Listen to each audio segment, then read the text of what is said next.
Welcome to a momentary lapse of reason where I subject myself to whatever popular moments there are on Twitter. That's kind of it. Is Netflix partly to blame for a decline in sex? A Wall Street Journal story by Shalini Ramachandran examines how Netflix and chill is more like Netflix and zzz for a lot of couples. We take pride in being part of the cultural zeitgeist, but getting credit for a decades-long decline in sex is beyond even our programming abilities. A Netflix spokesman declined any wrongdoing when it comes to the fertility rate, noting that the company's American subscribers stream an average of just 2 hours a day per household. Now, I get that this is kind of a joke, so I'm not going to go too hard on this, but this, at a time of falling fertility rates, this is good because it's encouraging family planning. If the fertility rate is falling and the only reason is because people aren't watching Netflix, then they probably weren't thinking it through whatever they were planning on doing before they turned on Austin Powers. So I think that's a net positive. Blink-182 among the most commonly hacked passwords, much to Blink-182's dismay. Say it ain't so.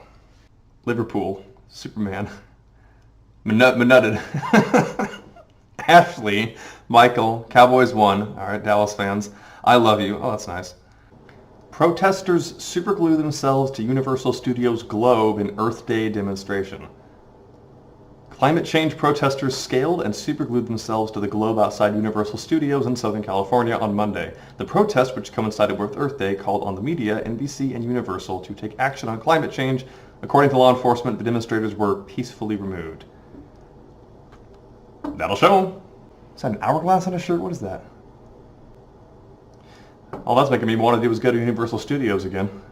Doe Canada. Trudeau is being portrayed on The Simpsons.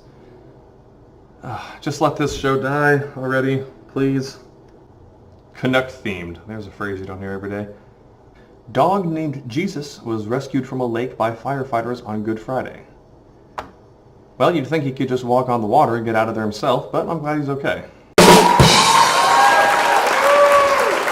Hold up. Goombas have arms?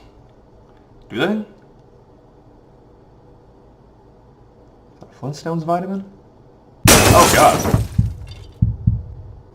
A very populated poop map will make you watch your step in San Francisco. Oh, that's classy. That also kind of resembled Sonic the Hedgehog. Okay, well, Shadow the Hedgehog maybe. What is this?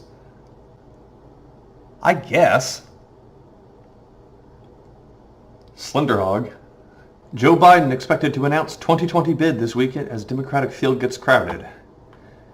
I guess he's just biding his time until then. Here's another Earth Day one. Climate change protesters stage die-in at Natural History Museum. You know, this is just people taking a nap in public. I really do not understand the point of these things. Oh, there's another one of the hourglass people. Is that like the environmentalist version of anarchists? I don't really know. I mean, I support what they're going for here, but hashtag Extinction Rebellion. Okay, there's an oxymoron. Yeah, this is public nap time. These people's eyes are clearly open. What on earth is that?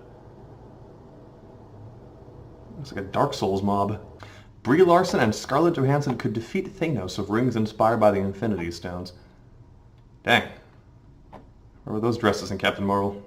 Keeping up on the Marvel trend, some theaters are going to extremes to accommodate Avengers in-game demand. At least one theater chain is going into overtime to add opportunities to watch the new MCU film, even keeping some locations open for 24 hours straight over the premiere weekend.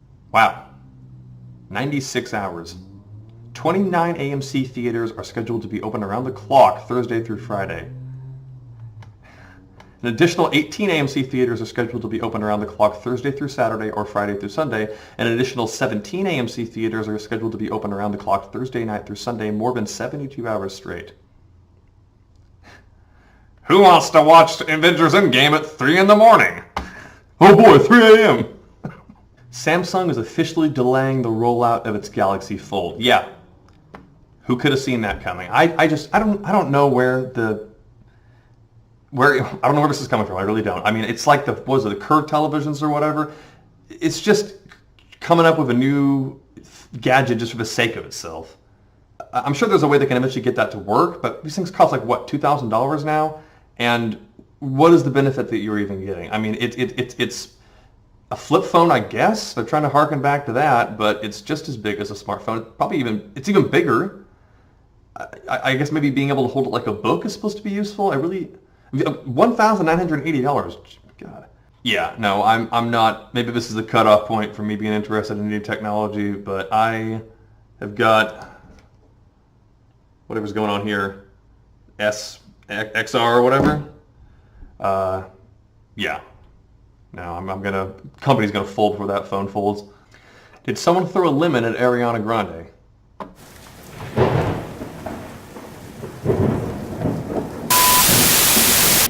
So yeah, that's that. It's not much, but I figure as long as I'm wasting time on Twitter at the end of the day, I might as well get some content out of it. Guess be sure to check back in next week when I rattle off some more random thoughts on things people seem to think are interesting enough to push on one of the largest social media platforms on the planet.